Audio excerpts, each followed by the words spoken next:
সড়কের গাইডওয়াল নির্মাণে কংক্রিটের বিমের পরিবর্তে ব্যবহার করা হচ্ছে কলা গাছ। বিষয়টি নজরে এলে স্থানীয় লোকজন ছবি ও ভিডিও ধারণ করে ফেসবুকে ছড়িয়ে দেন। মাদারীপুরের শিবচর উপজেলায় সড়কে গাইডওয়াল নির্মাণে এই অনিয়মের অভিযোগ উঠেছে।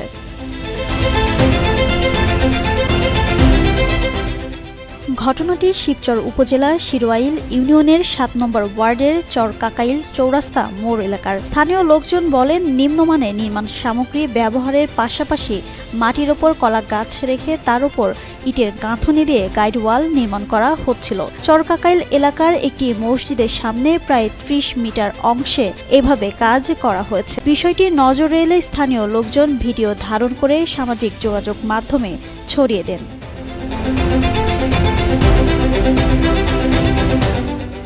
স্থানীয় সরকার প্রকৌশল অধিদপ্তর এলজিইডির শিবচর উপজেলা কার্যালয় সূত্রে জানা গেছে, সিপাইকান্দি থেকে মুন্সিকান্দি গ্রাম পর্যন্ত ১৫০০ মিটার সড়ক এবং ১৫৩ মিটার গাইডওয়াল নির্মাণের উদ্যোগ নেওয়া হয়। প্রায় ৬৪ লাখ টাকা ব্যয়ে প্রকল্পটির কাজ পায় মাদারীপুর শহরের মনির কনস্ট্রাকশন নামের একটি ঠিকাদারি প্রতিষ্ঠান।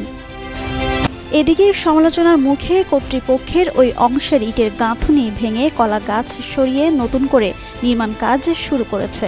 এলজিইডির মাদারীপুর কার্যালয়ের নির্বাহী প্রকৌশলী বাদল চন্দ্র কীর্তনিয়া বলেন, নজরে